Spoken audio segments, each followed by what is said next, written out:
아나운서 김현웅입니다. 안녕하세요. 지금까지 우주와 물질의 기원에 대해서 얘기를 했다면 이제는 생명의 기원으로의 마지막 여행만을 남겨두고 있습니다. 오늘 우주, 물질, 그리고 생명, 이 세 가지가 키워드였거든요. 오늘 마지막 여행은 생명의 기원입니다. 오늘 생명의 기원에 대해서 들려주실 카오스 재단의 이기형 이사장님을 무대 위로 모시겠습니다.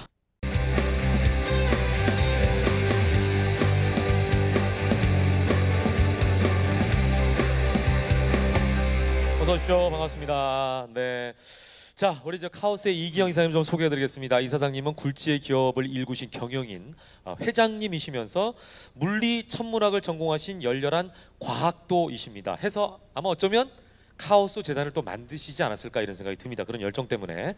자, 오늘 생명의 기원에 대한 강의를 준비해 주셨는데 이 강의를 준비하게 된 계기 아니면 언제부터 생명에 대한 관심을 가졌는지 이게 좀 궁금하네요. 실제 이 생명의 기원 이런 강의를 한번 생각을 해보니까 네네. 이게 부분은 많이 알려져 있는데 또 전체적인 부분에서는 나머지 부분들은 가설들이 너무 많습니다. 네네네. 그래서 생각 끝에 그러면 이 가설 부분이라는 거는 아마추어가 잘할 수 있는 영역 아니겠습니까? 그렇죠. 우리는 해놓고 아니면 몰랐어요. 그렇죠. 이제 그런 네. 부분도 있고. 네. 그리고 또 저는 아마추어니까 또 네네. 여러분들 심정에서 또 그런 부분들을 또 스토리를 말씀드릴 수도 있을 것 같고. 예. 그리고 또 이제 잘 알려진 부분들은 네. 그 교수님이 또 설명해 네. 주시고 그걸 제가 또 이렇게 전달해 드리고 네네. 뭐 이런 방식으로 하면 좋지 않겠는가 이런 생각이 있어서 예. 오늘 강연을 하게 되었습니다. 그러니까 어떻게 보면 이 자리에 함께하고 있는 대다수의 관객분들과 같은 마음으로 네, 그렇습니다. 이야기를 좀 나누자라는 개념으로 이 자리에 네, 함께하신 것 그렇게 보시면 같습니다. 예. 자, 그러면 이기형 이사장님과 함께 생명의 기원 속으로 본격적으로 들어가 보겠습니다. 박수 부탁드립니다.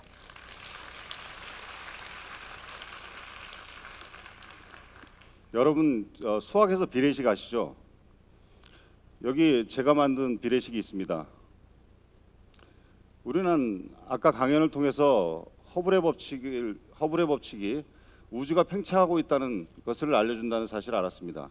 그래서 이 시간을 거꾸로 돌리다 보면은 결국 태초에는 이 우주가 한 점에서 출발했다는 것을 알 수 있었습니다. 그렇다면 어떤 법칙이 우리를 생명의 기원, 그 한 점으로 이끌어 줄까요? 이 다윈의 진화론은 결국 우리는 한 조상에서부터 갈라져 나와 오늘에 이르렀다는 것을 강력하게 암시하고 있습니다. 이 다윈 이후 과학자들은 화석 기록을 통해서 생명의 나무를 정교하게 만들어 나가기 시작했습니다. 여기에 DNA 분석까지 더해지니까 생명의 나무는 이제 보다 확연한 모습을 드러나게 됩니다. 이에 따르면 우리는 약 20만 년 전쯤에 아프리카 동부에 있는 미토콘드리아 이브라는 한 여성으로부터 기원했다 합니다. 또 이 여성은 약 600만 년 전쯤 오늘날의 침팬지와 한 조상에서 갈라져 나옵니다. 그리고 이 나무를 출발점으로 계속해서 밑으로 내려가다 보면 그 뿌리에는 오늘날의 박테리아와 아주 유사한 단세포 생물을 만나게 됩니다. 그럼 정말 단세포 생물이 우리의 조상이었을까요? 지금 지구상에 있는 모든 생명체는 예외 없이 다 세포로 구성되어 있습니다. 하나의 수정란이 2개, 4개, 8개 이렇게 기하급수적으로 수를 늘리면서 한 몸을 만들고 있는 겁니다. 그 방식은 똑같습니다. 그리고 그게 동물이든 식물이든 어떤 그 조류든 박테리아든 그 어떤 부분에서 조금 채취해서 세포를 관찰해 보면 그 세포들이 하는 기능이 놀랍도록 비슷합니다. 다 같은 친척들입니다. 결국에는 한 조상으로부터 나왔다는 얘기죠. 이렇게 다윈의 생명의 나무를 쳐다보고 나온 결론과 세포 관찰을 통해 얻은 결론이 같다면 우리는 뭐라고밖에 얘기할 수 없습니까? 단세포 생물이 우리의 조상이라는 점은 이젠 모두 인정할 수밖에 없겠죠. 자, 생명의 기원을 얘기하려면 이 단세포 생물은 또 어디서부터 나왔는지를 우리는 또 따져봐야 됩니다. 여러분, 세포의 가장 기본적인 특성이 뭐죠? 자신을 복제해서 자손을 남긴다는 겁니다. 자신을 똑같이 복제해서. 그럼 이 단세포 생물의 조상은 뭘까요? 그것도 세포입니다. 그거의 조상은 또 뭘까요? 세포입니다. 이렇게 거슬러 올라가다 보면은 결국엔 우리는 아직은 이제 생물이 아닌데, 생물이라고 부르기는 힘들지만 대강 세포의 모양을 갖고 있는 그러한 어떤 것을 만나게 됩니다. 이것을 과학자들은 원시세포, 프로토셀이라고 합니다. 자, 여기서 끝났나요?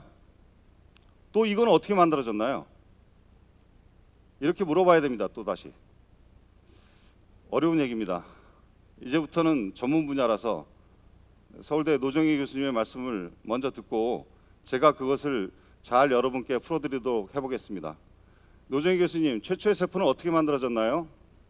최초의 생명체가 생겨나고 이어서 그 광합성을 하는 그런 세포가 생기고, 또 산소 호흡을 하는 박테리아가 세포가 생기고, 그리고 그런 산소 호흡을 하는 박테리아가 다른 세포와 같이 그 세포 안에 들어가서 공생을 하면서 진핵생물이 되는, 진핵세포가 되는 그러한 과정을 거치지 않았을까, 그렇게 추정을 합니다.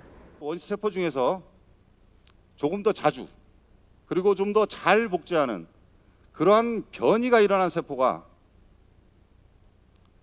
좀 더 살아남을 가능성이 높아지고, 그렇지 않은 세포는 도태할 것입니다. 이 과정 역시 몇 천만 년에 걸쳐서 일어납니다.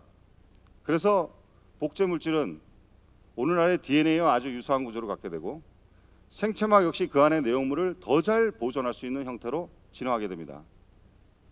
이렇게 해서 지금으로부터 38억 년 전쯤 드디어 생명이라 부를 수 있는 단세포 생물이 탄생하게 됩니다.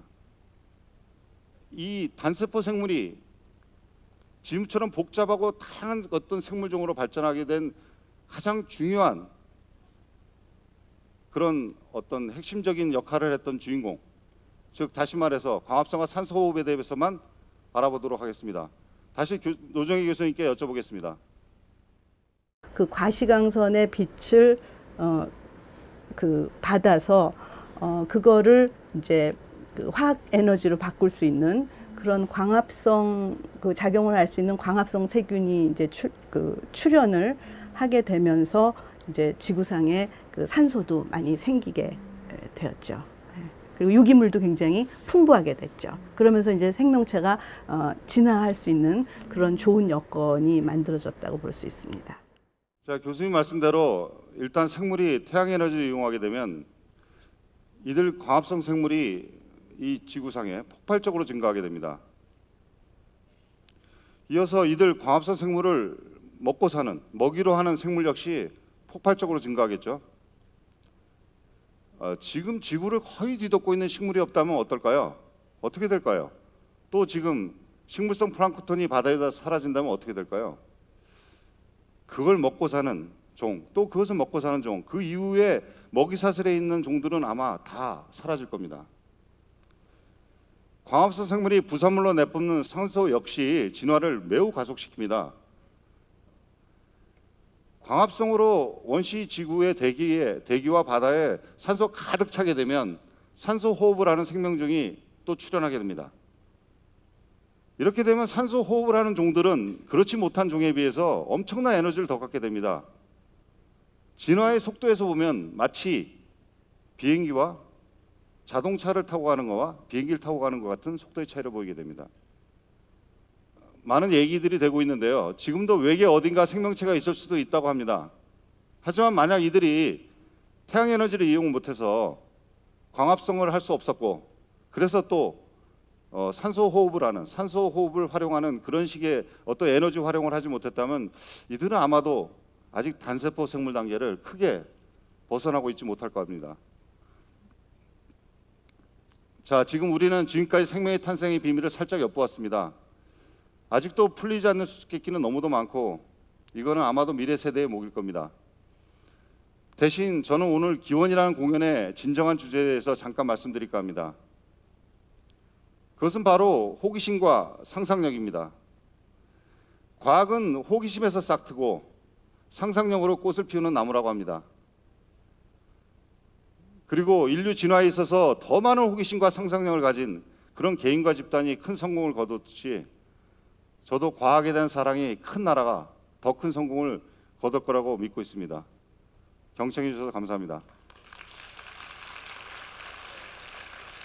네, 자 지금까지 저희가 강연을 통해서 우주, 물질 그리고 생명의 기원에 대해서 알아봤는데요. 이제 본격적으로 또 토크할 수 있는 시간을 좀 가졌습니다. 석학 네 분을 이렇게 모시니까 무대가 꽉 찬 것 같은 느낌이 드는데요. 자, 네 분의 교수님과 함께 하는 이번 시간은요, 카오스 상상력입니다. 예.